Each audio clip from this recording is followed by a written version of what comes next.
আরো বড় সমস্যা খুঁজে পেয়েছে তারা, ইসলাম ধ্বংস করতে না পারার কারণ খুঁজে পেয়েছে। সেটা হচ্ছে কোপে লাঙ্গল এক কোপে, সবাই জানেন না প্রবাদটা, সেলি বলেন লাকড়ি বলেন, একটা লাঙ্গল বানাইতে আস্তে আস্তে চেঁচে চেঁচে কুপিয়ে কুপিয়ে ঘষে ঘষে সুন্দর করে 6 মাসে বানাইতে হয়। কিন্তু এটা যদি চুলার মধ্যে লাকড়ি হিসেবে ঢুকাইতে চান, এটা একটা কূপ দিলেই যথেষ্ট, ঠিক না? 100 কাউয়ার জন্য একটা ঢিল ডাহারানি, কি বলেন? 100 কাক বসে আছে, 100টা ঢিল মারতে হবে, একটা অ্যাঙ্গেল মতো মারলেই কাজ হয়ে যাবে।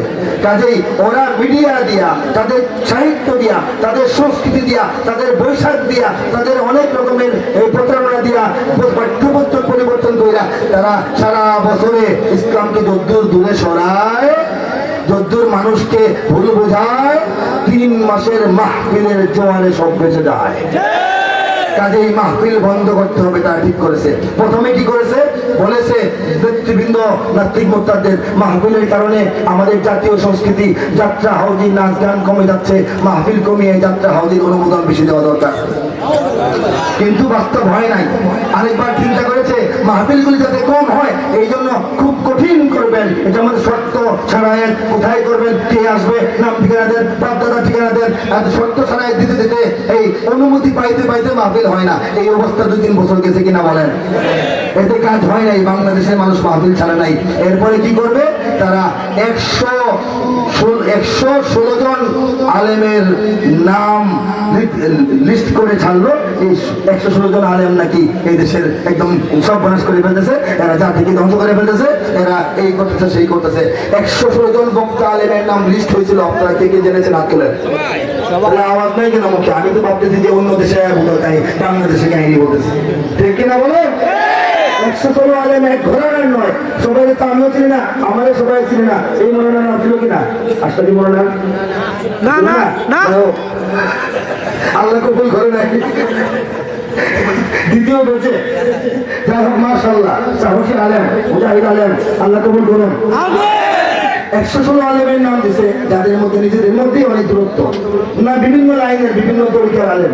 কিন্তু একটা শিক্ষা আমরা পেলাম, আমরা যদিও তরিকায় বিভক্ত, মঞ্চ থেকে একে অপরের গালিগালাজ করা আমাদের অভ্যাস, কিন্তু যখন তালিকা করবে মারার জন্য, ধরার জন্য, ক্ষতি করার জন্য, ধ্বংস করার জন্য, স্তব্ধ করার জন্য, তখন তরিকা ভাগ ভাগ করে না, সবাই একটা তালির নাম লিখবে। কাজে আমাদের ঐক্যবদ্ধ হওয়ার চেষ্টা করাটাই উত্তম এবং উচিত, ঠিক কিনা বলেন? 116 তালিকা আরো বলেছে, তারা 1 বছর গবেষণা করে এই তালিকা বের করা হয়েছে। অথচ এই তালিকার মধ্যে 3-4 জন ছিল যারা নাকি দুনিয়া দিনে আগে মরে গেছে, আর 3-4 জন ছিল যারা কলকাতায় বাংলা ভাষায় বয়ান করে, বাংলাদেশের মৌলানা না। 1 বছরের গবেষণা, কত উন্নত গবেষণা চিন্তা করে দেখেন। মিথ্যাচার বাটপারি তো শেষ থাকা দরকার। এটা স্বরাষ্ট্রমন্ত্রী হাতেও নেয় নাই, বলছে এটা একটা ভুয়া ব্যাপার, এবং এটা জনগণ ইসলামী জনতার প্রতিরোধের মুখে পড়ে যায়। এখন কি করবে বলেন তো? মাহফিলগুলিকে বন্ধ করার জন্য কি করা যায়? যারা কথা বলতে ভয় পায় না, যারা কবিতায়, সঙ্গীতে, বক্তৃতায়, আলোচনায়, সুরে এবং ওয়াজে এদেশের মানুষকে চাঙ্গা করে, সবকূপে লাঙ্গল এক কোপে চেলি বানায় দেয়, 100 কাউয়ার জন্য একটা ঢিল বাজা দেয়, এইসব আলেমদেরকে কিভাবে প্রতিহত করবে? করার জন্য এই বছরের লেটেস্ট চক্রান্ত মনে শুনেন। এটা হলো আগের চক্রান্ত বললাম, অনুমতি দিতে গিয়া অনেক মাহফিল নষ্ট করছে, 116 তালিকা করে চেষ্টা করছে, অনেক কিছু হয়েছে। ভাঙিয়া বললে মাহফিল পার হয়ে যাবে। লেটেস্ট চক্রান্তটা হলো মাহফিলের মঞ্চ থেকেই মাহফিলের বিরুদ্ধে কথা বলাইতে হবে।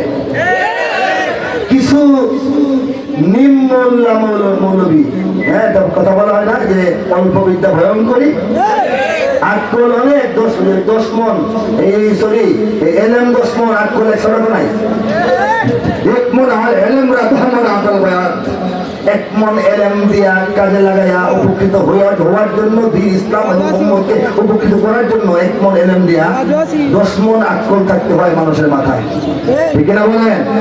হ্যাঁ, ইমান একেবারে ঠাস ঠাস করে পড়ে, আর এলএম তো একেবারে মায়া পড়ে, আর কি বলে আমল তো মনে হয় মানে সকল মানুষের, দুনিয়ার সমস্ত মানুষের আমল ঠিক করার দায়িত্ব বলে তাদের এত অগ্রসর, আগলের দিক দিয়ে ঠন করতে করতে এক সময় তারাই, যারা আমাদের দুশ্মন, তারা বলবে এই যে অমুক হুজুরের এই সমস্যা, অমুক আলেম এসে